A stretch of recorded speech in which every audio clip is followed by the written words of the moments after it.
हफ्ते भर पहले एक बड़ा मर्डर देहरादून में हो जाता है जो मुझे याद दिलाता है भरतू और बारू गैंग की। वो सारी कहानी मैं आपको बताऊंगा, लेकिन बताऊंगा कि विनीत अरोड़ा जो शख्स जिसने कि आज हमारे विपिन रावत को हम सब से छीन लिया, ये सारी कहानियां कुछ और संकेत न दे बैठे। इसलिए आज लोकार्पण उन बातों को आप सब लोगों को याद दिलाने के लिए यहां पर आया है कि आप उस बात को अपनी जहन में बिठा दें कि उत्तराखंड अगर बदल रहा है तो कहीं ये दूसरी दिशा में न चला जाए। ये बहुत जरूरी भी है जानना, और आप भी इस कहानी में बने रहिएगा। 70 के दशक की कहानी की मैं बात करूं जहां पे भरतू और बारू दो ऐसे गैंगस्टर जिनके गैंग वॉर का पूरा साक्षी रहा है देहरादून। और देहरादून ही क्यों, मैं कहूं जितनी मैगजीन जितनी कथाएं तब चलती थी सब में इन दो गैंग वॉरों का बड़ा जिक्र होता था। दर्जनों लोग मारे गए, दर्जनों से अधिक लोग घायल होते रहे, कई परिवार टूट गए। ये गैंग वॉर देहरादून में हुई थी। बड़ी मुश्किल से 70 के दशक के बाद जब यह सब ठीक हो रहा था, कुछ 1-2 साल ही चैन की सांसें देहरादून के लोग ले पाए थे, एक नए गैंगस्टर का जन्म हुआ था। नए गैंगस्टर के रूप में निक्कू दाई यानी कि देवेंद्र अरोड़ा। आप नाम समझिएगा, देवेंद्र अरोड़ा यही जो व्यक्ति परसों 10 दिन पहले की घटना में जो व्यक्ति शामिल है विनीत अरोड़ा, उसका चाचा। क्या कुछ कहानी है उसकी, उसके बारे में बात करेंगे। वो कौन सा दूसरा गैंग था जिससे निक्कू लड़ पड़ा था, भिड़ पड़ा था, और 80 से लेके 89 तक ये तमाम चीजें चलती रही जब तक कि निक्कू स्वर्गवासी नहीं हो गया। दरअसल ये दो गैंग थे, निक्कू दाई और विनोद बर्थवाल। अब एक तरफ एक गैंगस्टर था तो दूसरी तरफ एक राजनेता। तो राजनेता ने किस तरह अपने आप बचाव भी किया और साथ के साथ इस पूरे मामले को अंजाम तक भी पहुंचाया 1989 में, जब एक एनकाउंटर में निक्कू दाई मरा। आज विनोद बर्थवाल का कंधा से कंधा देने वाले, उनका साथ हमसे हमेशा चलने वाले हमारे साथ हैं सूर्यकांत धस्माना। एक ऐसा नाम जो बिल्कुल भी परिचय के मोहताज नहीं है, लेकिन तब से ही वो हमेशा इन कहानियों के बहुत करीब रहे हैं। किस तरह वो दशक था सर, पहले तो बहुत बहुत स्वागत है सर आपका। धन्यवाद सर। ये जो दशक था 1980 का जब ये सब शुरू हुआ, थोड़ा बताएंगे निक्कू देवेंद्र से निक्कू कब बना, क्यों बना? देखिए, मैं स्कूल पास आउट करके कॉलेज में आया था। अच्छा। और कॉलेज में क्योंकि मैं एक डिबेटर था, और डिबेटर होने के नाते जो पॉलिटिकल एक्टिविटीज़ होती थी कॉलेजेस की, चाहे डीवीएस कॉलेज हो चाहे डीएवी कॉलेज हो, मैं इनिशियली डीवीएस कॉलेज में आया था और ग्रेजुएशन करने के बाद फिर मैं डीएवी कॉलेज में आ गया। मेरा संपर्क श्री विनोद बर्थवाल से हुआ। हेमवती नंदन बोगड़ा जो हमारे राजनीतिक गुरु थे, उनके सानिध्य में हमने राजनीति शुरू करी। तो विनोद बर्थवाल, विवेकानंद खंडूरी, विनोद चंदोला, ये ऐसी शख्सियत थे जो पूरे देहरादून में उस समय छात्र और युवा वर्ग उनके हीरो हुआ करते थे। मैं विनोद बर्थवाल जी के नज़दीक आया, और विनोद बर्थवाल जी की जब नज़दीक आया तो छात्र संघ का चुनाव लड़ रहे थे। छात्र संघ का डीएवी कॉलेज का चुनाव 1983 का, वो भी ऐतिहासिक चुनाव था। उसमें विनोद बर्थवाल प्रेसिडेंट बने, और प्रेसिडेंट जब बने, मैं नया नया कॉलेज में आया था, नई नई स्टूडेंट पॉलिटिक्स में आया था, बहुत ज़्यादा क्रेज़ था नौजवानों के बीच में काम करने का, आंदोलनों में काम करने का। बोगड़ा जी का वो दौर था और बोगड़ा जी का भी वो स्वर्णिम काल था। उस दौरान हम बोगड़ा जी के और विनोद बर्थवाल के जब नज़दीक आए, अचानक एक दिन एक घटना घटी, और उस घटना में विनोद बर्थवाल जी के छोटे भाई राजेश बर्थवाल, उनकी और उनके 2 साथियों की हत्या देहरादून में हो गई। उस हत्या में जो नाम आया, वो नाम आया देवेंद्र अरोड़ा निक्कू का, और उसके एक साथी शार्प शूटर दीपक का। इन दोनों लोगों ने जब उनकी हत्या करी, पूरा देहरादून स्तब्ध हो गया। और क्योंकि हम विनोद बर्थवाल जी के साथ थे, उस दुख की घड़ी में हम सब लोग पूरे साथ, हजारों छात्र देहरादून के, वो विनोद बर्थवाल जी के साथ हुआ करते थे। देहरादून में बहुत बड़ा आंदोलन शुरू हुआ इस क्राइम के खिलाफ, और वहीं से देवेंद्र अरोड़ा उर्फ निक्कू लाइमलाइट में आया। क्राइम में वो पहले भी था, लेकिन वो पेटी क्राइम में था। ट्रिपल मर्डर देहरादून में मैं समझता हूँ पहली बार हुआ, और उस ट्रिपल मर्डर के बाद जिस प्रकार से पूरे पश्चिम उत्तर प्रदेश में देवेंद्र अरोड़ा का नाम क्राइम के जगत में चमका, उसके बाद उन्होंने पीछे मुड़ के नहीं देखा जब तक 1989 में उनका अंत नहीं हो गया। एक बड़ी बात यहाँ पर देखिएगा, किस तरह से सर ने सारी चीज़ें बताई, लेकिन मैं आपको बताऊं, कहा जाता है कि उनके पिता की एक दुकान थी जूस की जो वो चलाते थे, उनके साथ बैठते थे, और तब एक गैंग जो एक्टिव था, उन्होंने पैसे वसूलने शुरू किए थे, और उसके बाद उन्होंने उसके पिता के साथ मारपीट की थी, और उसके बाद उनने एक तब के दौर में एक पिस्टल कहीं से लेकर, या यूं कहें कट्टा, वो लेकर उस व्यक्ति का मर्डर कर दिया था, जहां से ये बना था, जहां से ये कहानी शुरू हुई थी निक्कू की। तो सर, निक्कू के साथ ये तमाम जो चीजें थी, जो ये बना, ट्रिपल मर्डर के बाद सर बेल किस तरह से पॉसिबल हो पाई उस समय? देखिए, ट्रिपल मर्डर जब राजेश बड़थाल का और उनके 2 साथियों का हुआ, तो हम लोगों ने कचहरी में पूरी पैरवी करी, पूरा साथ दिया विनोद बड़थाल जी का, क्योंकि छात्रों का, राजनीतिक कार्यकर्ताओं का, देहरादून के आम नागरिक का समर्थन विनोद बड़थाल के साथ था, और लोग चाहते थे कि सजा हो। लेकिन आप जानते हैं जुडिशियल सिस्टम जो हमारा है, उसमें पहले बेल हुई, बेल होने के बाद लंबे समय तक मुकदमा चला, जितने गवाह थे वो गवाह खरीद लिए गए, और उसके बाद वो बरी हो गए। बरी होने के बाद उसने अपनी क्रिमिनल एक्टिविटीज़ को ख़त्म करना या कम करने की जगह और बढ़ा दिया, और हमेशा से वो विनोद बड़थाल को अपना दुश्मन मानते हैं। विनोद बड़थाल जी के साथ जितने लोग थे, बहुत सारे लोगों की हत्या उसने करी। उसमें बंसीलाल जी थे, उनकी हत्या उसने कर दी। बंसीलाल तो उन्हीं की बिरादरी के थे और मच्छी बाजार में ही रहते थे, उनकी दिन दहाड़े उन्होंने हत्या कर दी। इसी प्रकार से विनोद बड़थाल जी के एक दूसरे भाई कैलाश बड़थाल 1988 में उनकी हत्या कर दी। और इतना ही नहीं, 24 अगस्त 1987 में 88 में विनोद बड़थाल जी और एक उनके साथी राकेश वासन, हम लोगों के साथी थे, उनके ऊपर इतना बड़ा हमला किया, उसमें सुपारी दी गई थी, और बिहार से क्रिमिनल्स बुलाए गए थे। सूर्यदेव सिंह जो उस समय का कोल माफिया था बहुत बड़ा, उसके गैंग के लोग थे, और दतिया से और कहाँ कहाँ से लोग लाए गए। और जो हमला हुआ था, उस हमले से पूरा देहरादून सिहर उठा था। 5 गोलियां विनोद बड़थाल के सीने में लगी थी, और 5 गोलियां राकेश वासर के लगी थी। 5-5 गोलियां लगने के बाद भी वो, हमें दौर जब याद आता है तो हमारा एक एक शरीर का रोम रोम खड़ा हो जाता है, रोंगटे हमारे खड़े हो जाते हैं। कल्पना भी हम उसकी, उस समय की नहीं करना चाहते, लेकिन अगर आज आपने बात पूछी है तो मैं बताना चाहता हूँ कि किस तरह से ईश्वर ने रक्षा करी, और 5-5 गोलियां लगने के बाद विनोद बड़थाल भी बचे, राकेश वासन भी बचे। उसमें बहुत लंबी वो कहानी है, उस कहानी में इतने सारे किरदार हैं। पश्चिम उत्तर प्रदेश के एक बहुत बड़े छात्र नेता थे ओमकार सिंह। ओमकार सिंह देहरादून में विनोद बड़थाल जी को मिलने आए, और विनोद बड़थाल जी और हमसे वो मिलकर के निकले ही थे कि राजा रोड में उनकी कार को घेर के निक्कू ने उनका भी मर्डर कर दिया। उसने सोचा कि ये पश्चिम यूपी के जो लोग आए हैं, जो छात्र नेता आए हैं, वो मेरी हत्या करने या मेरे पे हमला करने आए, तो उन्होंने ओमकार सिंह का मर्डर कर दिया। ओमकार सिंह का मर्डर जब किया तो पूरे पश्चिम उत्तर प्रदेश का जो छात्र आंदोलन था वो भड़क गया, और वहाँ के तमाम लोग वो निक्कू की तलाश करने लगे। उसके बाद जो एक दौर चला, वो दौर इतना खतरनाक दौर था। कई बार हमारे ऊपर हमले करने की कोशिश की गई, कई बार हमारे घरों पर हमले करने की कोशिश की गई, हमारे दफ्तर पर हमला करने की कोशिश की गई। और बाहर से भाड़े के जब वो तमाम क्रिमिनल्स लाते थे, उन क्रिमिनल्स की पहचान तो थी नहीं, हम जानते नहीं थे कौन था। लेकिन जैसे विनोद बड़थाल जी कॉलेज से निकल करके और देहरादून शहर में आए, शहर में आकर के उन्होंने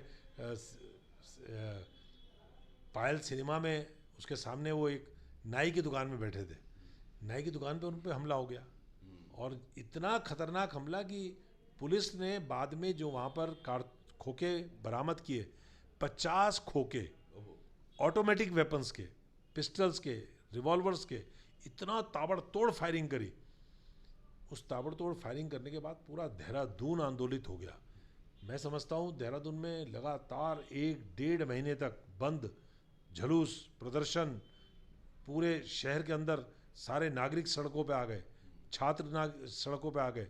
उसके बाद विनोद बड़थाल जी का एम्स में और सफदरजंग अस्पताल में इलाज हुआ। वहाँ से दोनों लोग जब वापस आए, उसके बाद छात्र संघ का चुनाव था, मैं छात्र संघ का चुनाव लड़ा, मैं डीएवी कॉलेज का प्रेसिडेंट बन गया। छात्रों का अपार समर्थन हम लोगों के साथ था।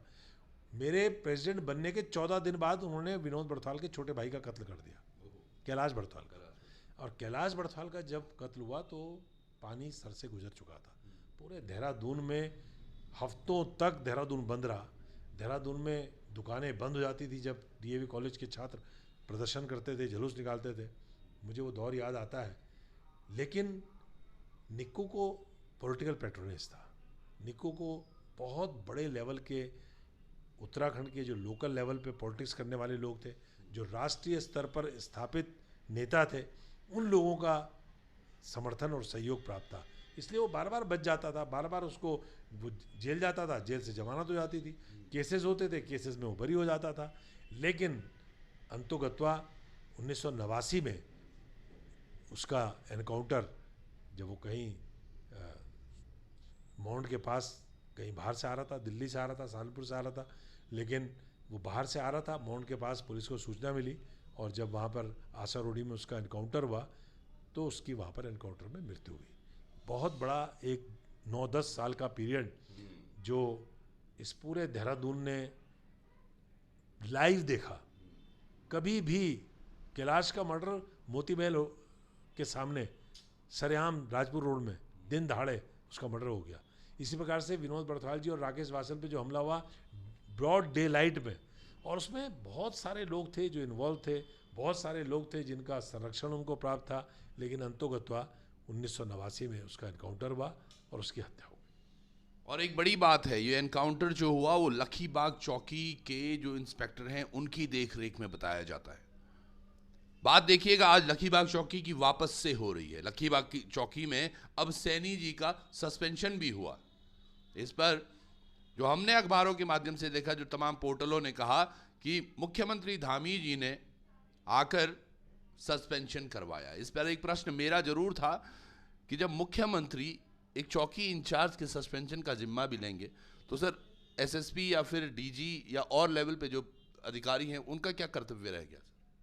देखिए, सबसे ज़्यादा चिंताजनक बात यह है,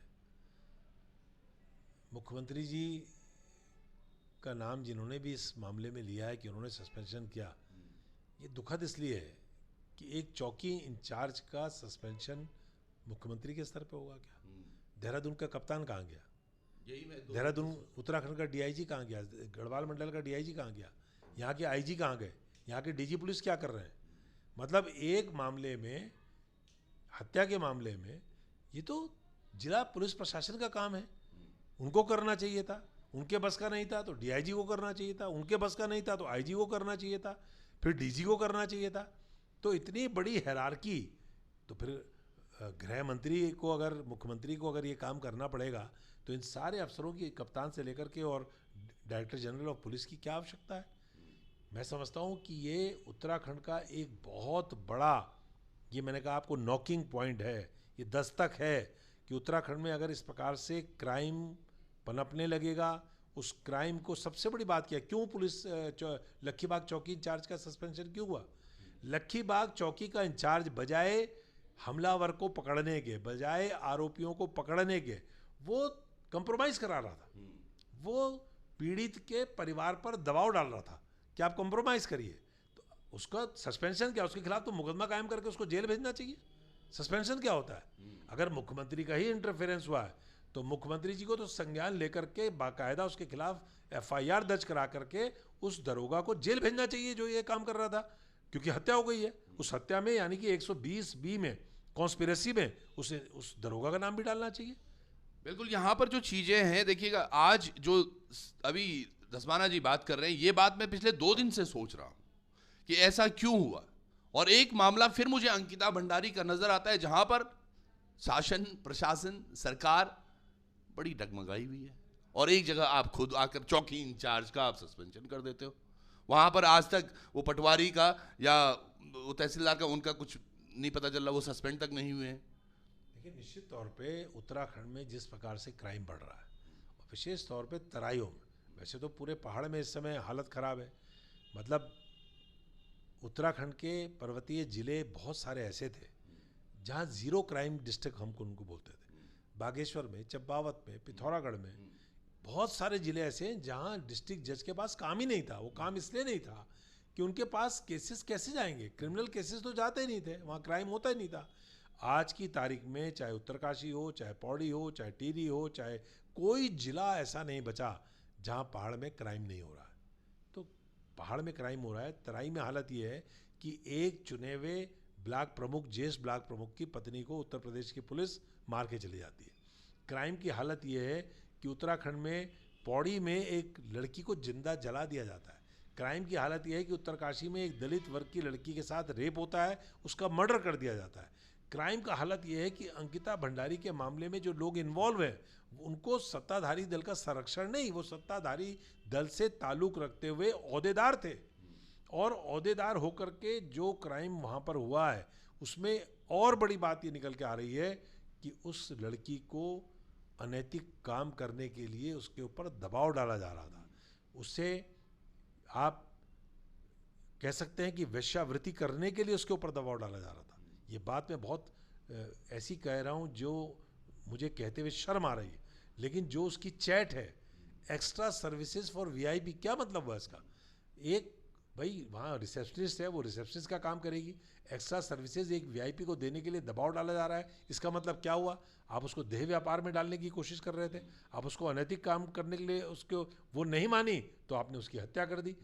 वीआईपी कौन है उसका आज तक नहीं पता लग रहा है। दरअसल बिल्कुल सॉरी सर, आपको कट डाउन किया मैंने। दरअसल समय की भी थोड़ा बाध्यता है, लेकिन एक चीज है जो मुझे समझ में आती है कि अब तक हम जो लड़ाई लड़ रहे थे वो थी सड़क की, स्वास्थ्य की, रोजगार की, शिक्षा की। अब पहली लड़ाई सर सुरक्षा की लड़नी पड़ेगी कि सुरक्षित है आम आदमी या नहीं। क्योंकि पिंकी, आपने जैसा बोला अभी, पिंकी तो सर चमोली जिले में वहां उसको गोली मारकर हत्या कर दी जाती है सर। बिल्कुल, पिंकी को गोली मार के हत्या कर दी जाती है। 9वीं में पढ़ने वाली लड़की के ऊपर राजधानी देहरादून में कारगी में उसके ऊपर फायरिंग कर दी जाती है। देहरादून के अंदर राजधानी में जहां मुख्यमंत्री बैठे हैं, गवर्नर बैठे हैं, सारी सरकार बैठी है, पूरी पुलिस की व्यवस्था है, उस राजधानी में इस प्रकार के जघन्य अपराध हो रहे हैं। इनामुल्ला बिल्डिंग तो शहर के बीचों बीच है, हार्ट ऑफ द सिटी है। वहाँ हमारे एक विपिन रावत की इस प्रकार से बेसबॉल के बल्ले से मार करके हत्या कर दी गई, और पुलिस का दरोगा कंप्रोमाइज़ कराने जा रहा है। पुलिस का दरोगा पीड़ित के परिवार को राहत देने की जगह पीड़ित के परिवार पे दबाव डालने जा रहा है। तो इसका मतलब कि कहीं ना कहीं जो ऊपर जो रक्षक हैं वो भक्षक बन रहे हैं, उनका संरक्षण है उन लोगों को जो एक क्राइम कर रहे हैं। अगर इस पर रोक नहीं लगी तो निश्चित तौर पे मैं आपको बता सकता हूँ कि उत्तराखंड को आने वाले दिन बहुत खराब देखने पड़ेंगे। ये हमारा शंका है। बिल्कुल, जैसा मैं कह भी रहा था, और आज में हमने जो ये कहानी की है, जो हमने बातें की हैं, क्यों हम सूर्यकांत धस्माना जी से ही मिले? क्योंकि उन्होंने वो दशक देखा है 80 का, वो जिया है। जो ये बोल रहे हैं आज बड़ा आसान सा लग रहा होगा कि यार उनको 5-5 गोलियां लग गई, वो तो नाई पिक्चरों में देखते थे हम। गैंग्स ऑफ वासेपुर देख लो, जिसमें ये तमाम बिहार के जो ये कोल माइनिंग वाले हैं वो तमाम गैंगस्टर उस फिल्म में देखे गए हैं। एक और फिल्म आई थी ओंकार सिंह के ऊपर, वो छात्र नेता थे, उनकी हत्या कर दी गई। ये तमाम चीज़ें हम फिल्मों में देखते थे, और वाकई इन्होंने जिया है वो। और मैं ये चाहता हूँ ये दशक वापस ना हो, वो वक्त वापस ना हो, इसलिए आज लोकार्पण यहाँ पर आया है। और मुझे लगता है आम आदमी को जागने की ज़रूरत है। आपको क्या लगता है सर, आम आदमी कितना आज सुरक्षित है यहाँ? देखिए, एक सबसे बड़ा दुर्भाग्यपूर्ण स्थिति है कि अब लोग रिएक्ट नहीं करते। मुझे लगता है रिएक्ट करने की जो आदत देहरादून की थी, मैं आपको बताऊं कि घंटाघर पे हम बैठते थे, हमारा दफ्तर था। एक 9 साल की लड़की का अपहरण हो गया। उसके पिता नौटियाल जी, मुझे याद है, पूरा नाम याद नहीं है, नेहरू कॉलोनी में रहते थे, इंजीनियर थे। उनकी बेटी खो गई। दरोगा जी ने कहा कि कहीं झाड़ियों में जाके ढूंढो, चौकी में क्यों आ रहे हो? और अगले दिन झाड़ियों में ही उसकी लाश मिल गई, उसके साथ रेप किया गया था। और जब वो डेड बॉडी लेकर के मेरे घंटाघर के दफ्तर में आए, मेरा खून खौल गया और मैंने वहीं ऐलान कर दिया कि देहरादून बंद होगा। आपको विश्वास नहीं होगा, उस समय मैं डीएवी कॉलेज में प्रेसिडेंट भी नहीं था। मैं डीएवी कॉलेज गया, मैंने जब रोते हुए वहाँ भाषण दिया, उस लड़की का दर्द बताया, पूरा DAV college, DAV inter college, DVS college, पूरा तमाम छात्र समुदाय मेरे साथ देहरादून में निकला। और वो इतना ऐतिहासिक बंद हुआ। उस अपराधी को, जिसने वो अपराध किया था, बहुत सारी छोटी बच्चियों के साथ उसने इस प्रकार का कुकृत्य किया था। देहरादून की जनता और देहरादून का छात्र जब सड़कों पर निकलता था तो पुलिस, सरकार, प्रशासन उसे बड़ी गंभीरता से लेता था। हमने तमाम, आपको दर्जनों में ऐसे किस्से बता दूंगा, जब हमने शहर के मामले में सड़कों पर निकल करके प्रशासन को, सरकार को झुकाया और क्रिमिनल्स के खिलाफ कार्रवाई के लिए मजबूर किया। मैं आपको बताना चाहता हूं कि जब मैं डीएवी कॉलेज का प्रेसिडेंट का चुनाव लड़ा, मेरे खिलाफ जो चुनाव लड़ रहे थे उन्होंने हमारे सुरेश सारस्वत जो हमारे प्रेसिडेंट थे डीएवी कॉलेज के, उनकी हत्या कर दी थी। और हत्या के आरोप में वो जमानत से आकर के डीएवी कॉलेज में एडमिशन लेकर के फिर मेरे खिलाफ चुनाव छात्र संघ के अध्यक्ष का लड़ रहे थे। और मैंने कसम खाई थी कि जिस दिन मैं जीतूंगा या तो मैं कॉलेज में रहूंगा या ये रहेंगे। और जिस दिन हम कॉलेज में जीते, डीएवी कॉलेज के प्रेसिडेंट बने, उसके 2 दिन बाद उन्होंने फिर डीएवी कॉलेज में एक गोली कांड किया। और उसके बाद हमने जब सड़कों पर निकल करके प्रशासन, पुलिस के खिलाफ आंदोलन किया तो उसके ऊपर एनएसए लगानी पड़ी प्रशासन को, और उसके बाद उसको देहरादून छोड़ना पड़ा। मैं बात इसलिए कह रहा हूँ कि अब लोग रिएक्ट नहीं करते। अब इतनी बड़ी घटना हो गई, इतनी बड़ी, विपिन रावत बेचारा क्या सपने लेकर के देहरादून आया होगा, अंकिता भंडारी क्या सपने लेकर के वो अपने लेके आई होगी। एक दिन जुलूस निकला, प्रदर्शन निकला, लीपा पोती हुई, उसके बाद खत्म। आज असली सवाल ये है कि अंकिता भंडारी के भैया जो उसके वीआईपी के लिए, एक्स्ट्रा सर्विसेज के लिए दबाव डाला जा रहा था, वो वीआईपी कौन है, उसके लिए आज क्या आंदोलन हो रहा है। चलिए सर, आपने समय दिया, अपना बहुत बहुत धन्यवाद आपका। और तमाम लोग आज जो हम ये बातें कर रहे थे, इसलिए ज़रूरी थी जाननी कि अगर हम आज नहीं जगे, मैं कह रहा हूँ दोबारा, जब तक हमारे दरवाजे पर दस्तक अगर होनी शुरू हुई तो वाकई वो दिन, वो दौर बहुत बुरा होगा। आप लोग भी सचेत रहे, कहीं एक और विनीत अरोड़ा निक्कू दाई न बन जाए, या इस तरह से जो घटनाएं हैं इन पर लगाम लगाना बहुत आवश्यक है। और हमारी भी इसमें जिम्मेदारी है। हम घर पर बैठकर फेसबुक पर ये वीडियोस नहीं देख सकते। एक बार फिर से बहुत बहुत धन्यवाद सर आपका भी, और बहुत बहुत धन्यवाद आप सब लोगों का भी। जुड़े रहिएगा लोकार्पण।